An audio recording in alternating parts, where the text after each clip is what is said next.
Your lecturer is Joel Sartori. Mr. Sartori is a photographer, a speaker, an author, and a regular contributor to National Geographic magazine. His assignments have taken him to some of the world's most beautiful and challenging environments, from the Arctic to the Antarctic, and he has photographed everything from Alaskan salmon fishing bears to Amazonian tree frogs. Mr. Sartori has published several books including Rare, Portraits of America's Endangered Species, and he and his work have been the subjects of numerous national broadcasts, including National Geographic's Explore, NBC's Nightly News, and a PBS documentary titled At Close Range with National Geographic.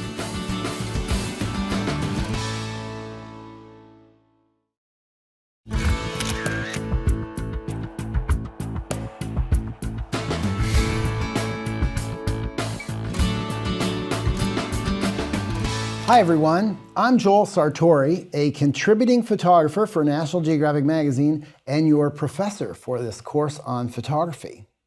For more than 20 years and 30 stories, I've traveled the world looking for good pictures. In fact, photography is about all I've done since I was 18 years old. Can you believe it? Judging by my wrinkles and gray hair, it's a long time. I never dreamed that growing up in Nebraska, I'd be a National Geographic photographer, but here I am. And it's all thanks to a few little black boxes that I've hung around my neck for so many years. Indeed, a little box has been my passport to the entire planet. It's literally been a key that's allowed me to peek into the lives of nearly anyone and nearly everywhere. It's an excuse to be a professional voyeur. And believe me, people love to show off all around the world. It's also given me a legitimate reason to do things like climb to the top of a grain elevator, or fly low over elephants on the African savanna, or even ride on a nuclear submarine. Isn't that something? It's amazing, isn't it? Beyond all that, though, photography seems to give me a reason for being here in the first place. I shoot all the time, whether I'm at home or on vacation or on the job. After all these years, I still get very excited about great light and what there is in that. I love the fact that the quality of light is infinitely different each and every day, and that I'll never ever see the same things twice. I enjoy the process of visual problem solving as well, and that I'll never truly master it. I also like making something out of nothing, especially of surprising my friends and family with lovely, intimate moments of themselves looking healthy and passionate and fine. But you know the best part of all? Photographs can be used to make the world a better place. Nothing fixes a social or environmental ill like shedding a little light on a bad situation. That's really why I became a photojournalist in the first place. But most of all, I love still photography because I'm selfish. I get a huge kick out of it. Photography is endlessly surprising to me and those around me. It's a bit like acting, I suppose. If you do it well enough, you never know where it will take you in terms of the end result. I surprise myself every time I shoot, both pleasantly and unpleasantly, but I know that each situation I capture as a still image has the potential to become iconic and to rise above the original situation from which it came. To be able to create lasting, meaningful art from even the smallest of situations and to be continually amazed by it all, well, it doesn't get any better than that. Besides, now that I've done this for so long, I'd say it's pretty much ruined me for any other kind of work. So a photographer, I'll stay until the day I die. So, when I first picked up a camera, things were shot on film and much simpler. But still, that black Nikon camera with the heavy lens on it was so confusing to me. It really was. Wish I'd had this course way back then. Would have saved me a lot of time and heartache. This course will help you improve your photography in ways you may not have considered before. How? Well, we're going to talk about cameras and lenses, sure, but we're going to go way beyond that, beyond the hardware to the skills you need regardless of size, sophistication, and the price tag of your gear. Price tag does not matter really to make great pictures. Hard to believe, isn't it?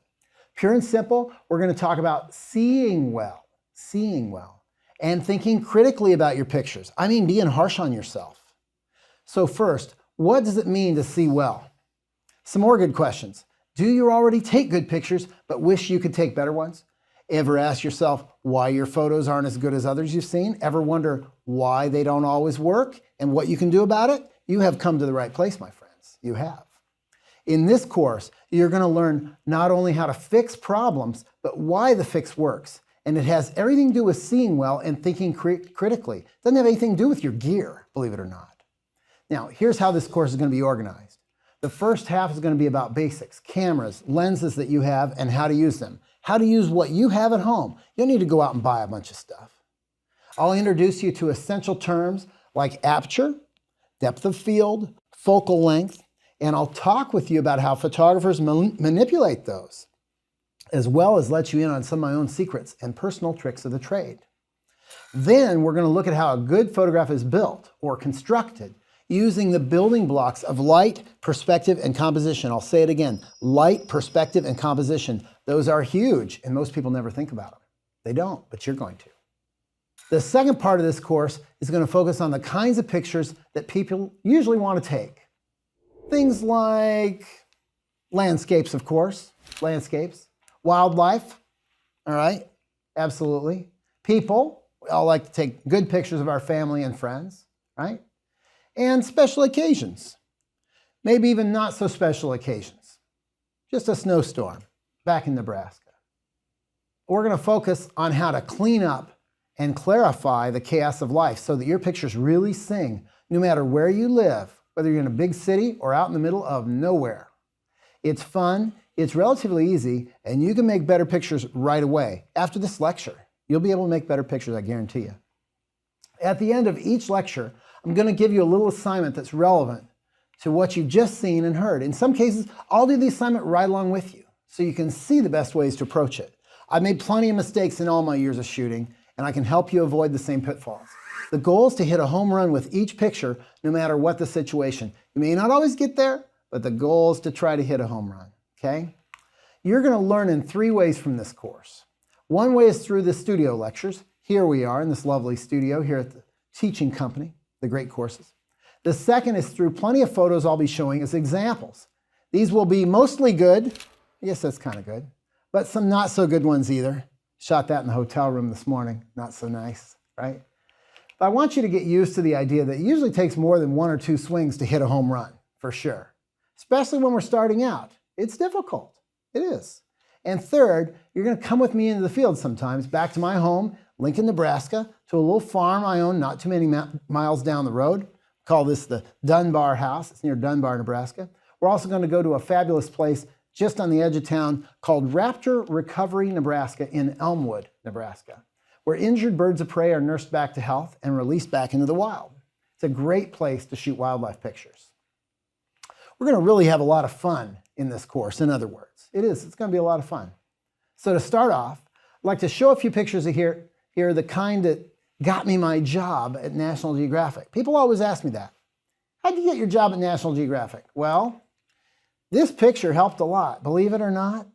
It's hard to believe, isn't it? It's of cattle watching a fire burn in Kansas. It's just something I shot on the way to my grandmother's house to go fishing one evening.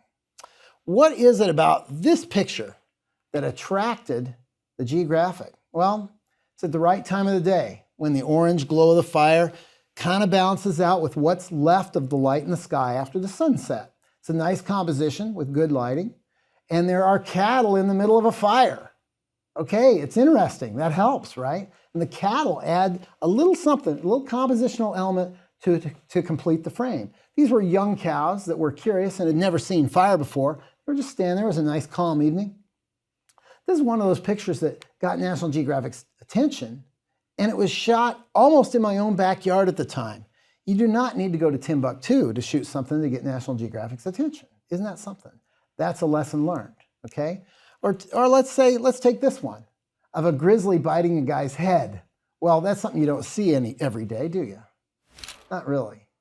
And to this day, I meet folks who remember this picture years later after the original story came out in the magazine. There's a friend of mine named Doug Seuss, and that's his movie star bear, Bart. Now, Doug wasn't hurt. This was during a training session, but it's still epic. It's epic, and it's interesting. I'm going to say that over and over again. It's interesting. That helps. It helps a lot if it's interesting. Or how about this one? a wolf snarling over a dead deer. Now this is taken with a remote-controlled film camera, right as this wolf is warning others in her pack to stay away until she's eaten her fill. So she's kind of growling at everybody else. I'd gotten a snarl on her face, but I couldn't be sure until I got my camera back and processed the film months later. That was really a tense time to see. All these pictures go way beyond the original situation, right? They've lasted over time and have gone on to appear routinely in the best of books by National Geographic. However, you guys don't have to have a picture of a bear biting a guy's head to make an iconic photograph, do you? No. You can make it right in your own backyard, or in your driveway in this case, two girls singing with a dog under an umbrella. I use the word iconic for pictures where everything comes together, light, composition, and subject, in a way that's interesting and new and memorable. Like that. It's just cute, and it was not shot of a bear biting a guy's head or some elephants in Africa, right? I'd like to talk for a minute about what makes a picture iconic. You know what I mean? I mean, it's the kind of image where it's elevated to a degree where what you see is bigger than the original situation. Still photography does that so well. It's one reason I love it so to this very day. A great still image surpasses the original situation, and that, my friends, is impossible to do any other way.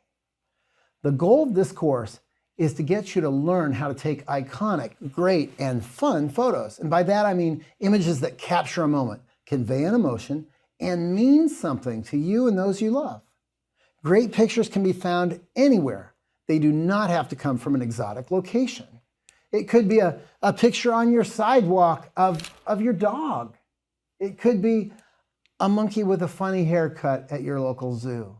It could be my own feet or your own feet covered in mosquitoes. This is what a desperate photographer will do after not having shot a good picture in 3 days, by the way.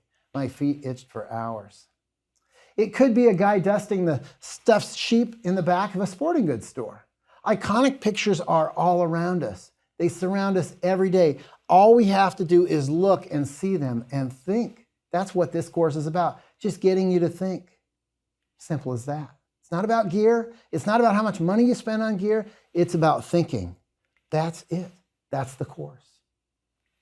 Now, I got started at National Geographic because I took pictures of the things that interested me, mainly the goofy or the weird or the surprising. The kind of pictures I like to take, National Geographic liked also, so I'm fortunate there. Seeing the surprising things drives what I do to this day. The kind of images that make people stop and stare. The kind where they say, gee, that's really cool. How did you do that?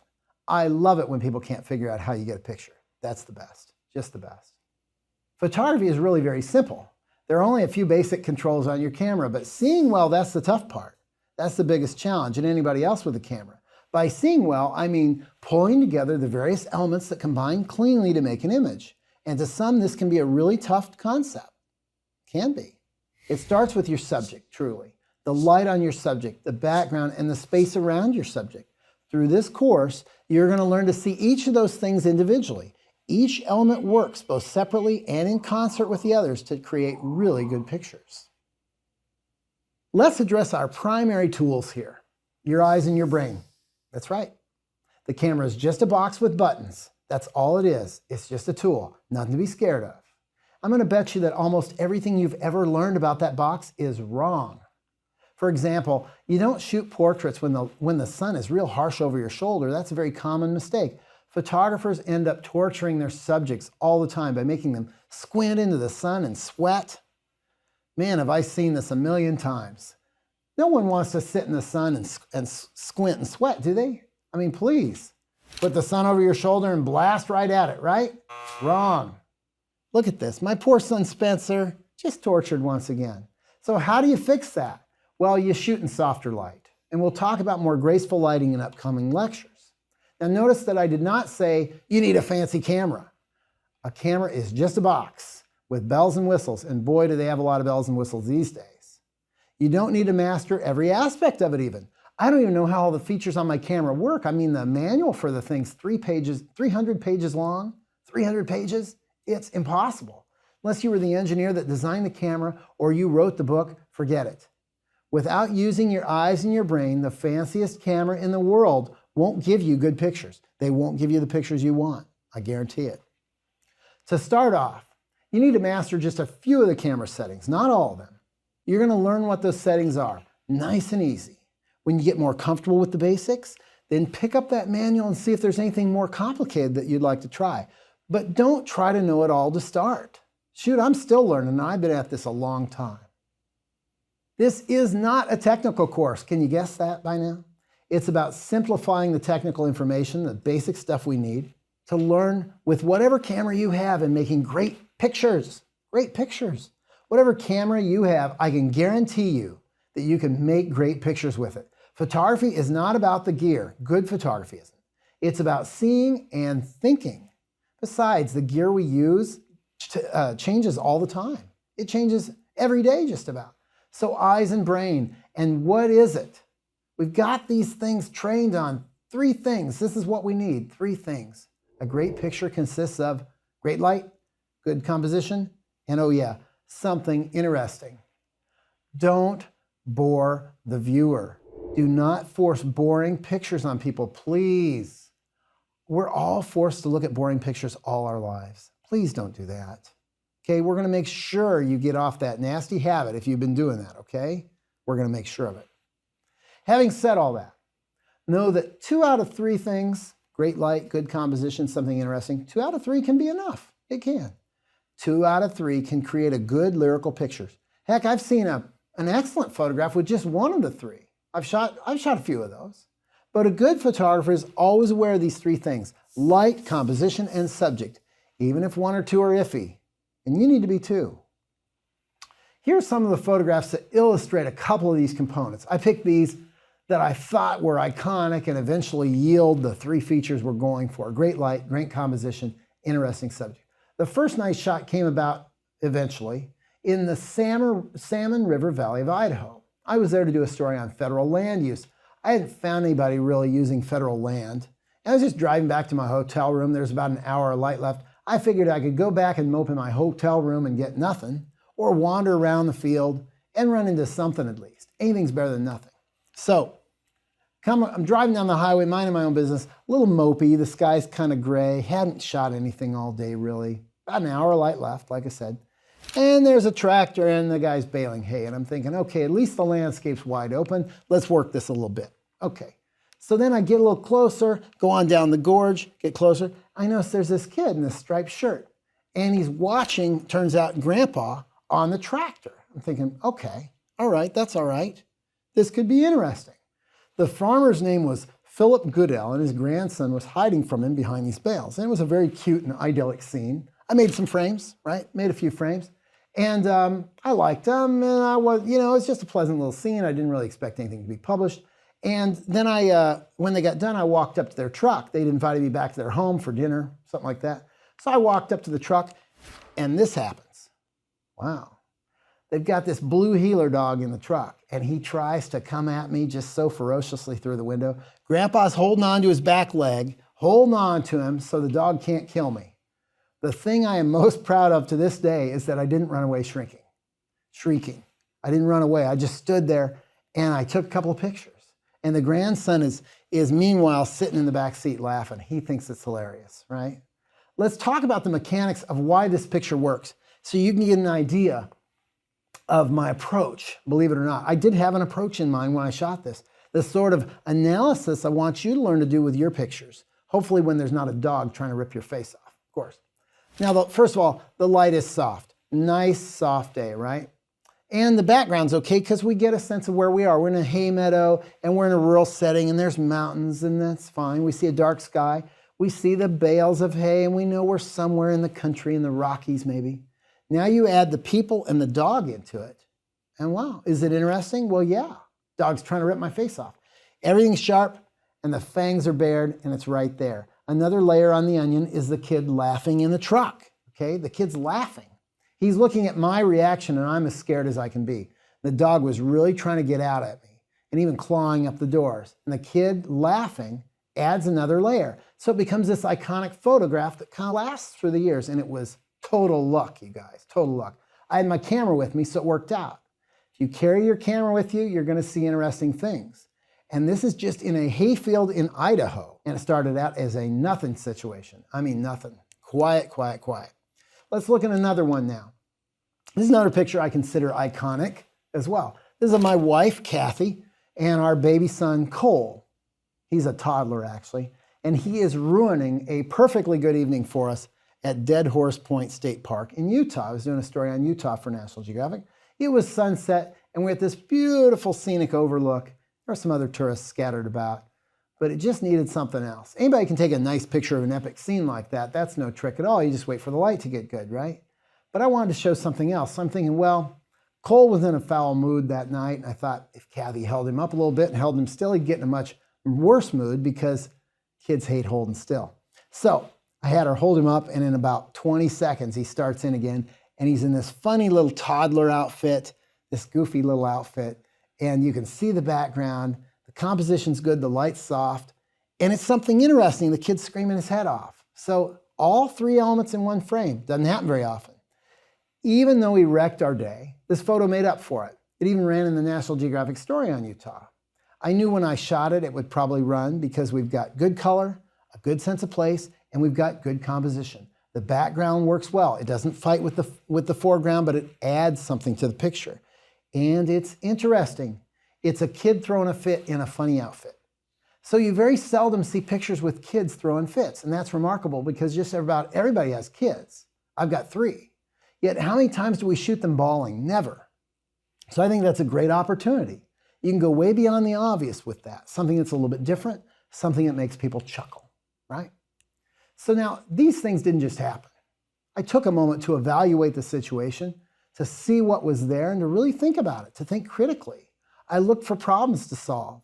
Once you begin to think like a photographer, visual problems will become more and more apparent. So will the solutions.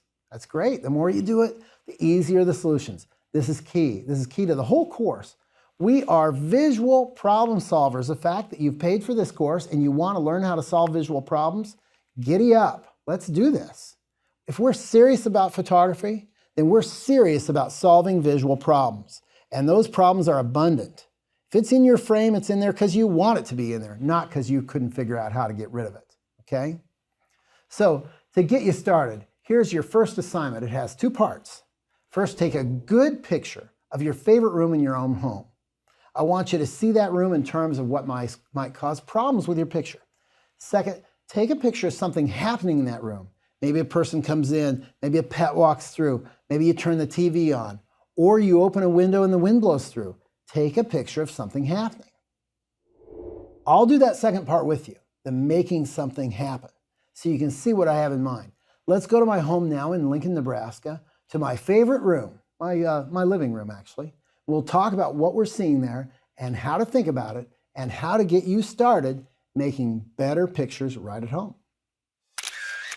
Okay, so welcome to my house here in Lincoln, Nebraska. We are in my living room. This is my favorite room in the house. Why? Because it's big and it's hard to believe, but this is the least cluttered room in my house. We're real pack rats around here. Anyway, this is about visual problem solving, isn't it? And this is your assignment. It's to find the best room in your house, your favorite. It's a nice thing because you can work right in your own home. And you're going to learn how to see well. That's the whole thing. Photography, good photography is about visual problem solving. So we really want you to learn how to see well here. You're going to be looking differently at these rooms in your own home. Believe it or not, these rooms that you see over and over again, they can yield tremendous potential visually. But you have to be able to see it and identify it and look at it throughout different times of the day and night. Just see what room yields what different times of the day with different things going on. So we're going to do a few things in this room to basically unclutter it a bit more. I can shoot several different angles in here. I know that because I've done pictures in this room many times over the years. We do several different things. We're going to adjust the blinds. We're going to go over and work from different angles. We're going to get high angle, low angle. We're going to try different things in here. All of them will yield different pictures, but we're going to clean things up, tidy things up a little bit, and we're going to be thinking. This is about seeing well. That's all this is about at this point. Seeing well in your own home. You can do it. If I can do it in a cluttered room like this, you can do it too. So let's get started.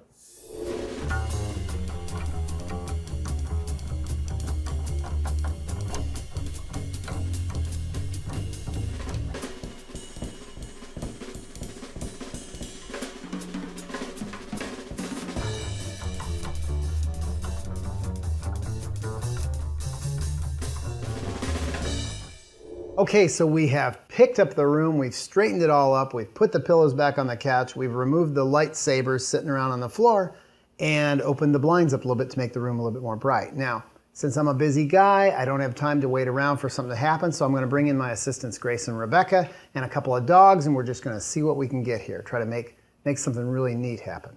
We wanna make something interesting happen in this room. I'm not a very patient guy. In fact, I would be terrible at sailing, because you have to wait for the wind to push you. So I've asked my assistants, Rebecca and Grace, to do something interesting. And this doesn't look too interesting. They're standing there with their arms at their sides, stiff as a board. So we've talked about this ahead of time. You guys could do this too. Introduce something interesting into your living situation. For us, it's gonna be our family dog. So we've talked about this. Girls, do your thing, okay? Grab them up.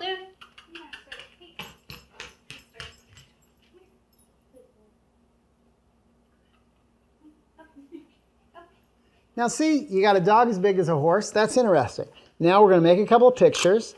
Just gonna see how this looks. The focus is gonna be right there on Rebecca with Muldoon. Grace is in the background, and we're getting a few pictures, and you know what? This isn't working as well as it could. I'm seeing pictures and clutter in the background that I didn't see before. So I think what we're gonna do is remove that, clean it up, and see how that looks. So let's try that. Okay, so we've removed the clutter above the mantle there. It's nice and clean. Okay, Rebecca, see if you can get Muldoon to go up. Okay, now we're gonna try it. Look at that. Let's see how this looks. A little bit more clean, a little bit better.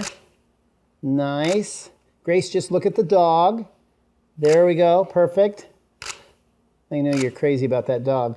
Let's see if Muldoon will give you a kiss. Almost. Rebecca, back up this way a little bit to the left. That gives us a little bit more separation between Muldoon and you and Grace. Okay, that's good, that's good. There we go, there we go. Okay, very nice, very nice. Okay, now that looked perfect. Kind of fun, huh? I want to point out to you that I didn't just snap one or two pictures there, did I? I took several. I changed up some stuff in the middle to make it better. It's all about seeing and thinking and changing up if it's necessary. Now, why would I ask you to do this? Because I want to start off easy. Photographs of your family, friends, and home should be the best photos you ever take. Why?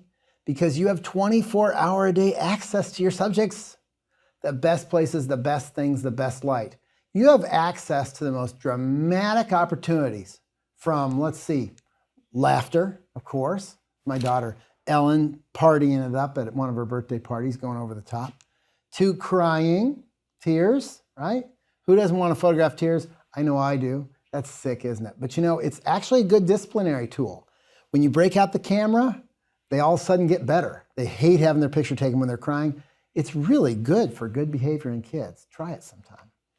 What else can you shoot? All hours of the day. When the light is magic, when it pours into different rooms in different ways and in different places, you're going to be with your family and friends at all times. Have a camera with you. Take advantage of that, for goodness sakes.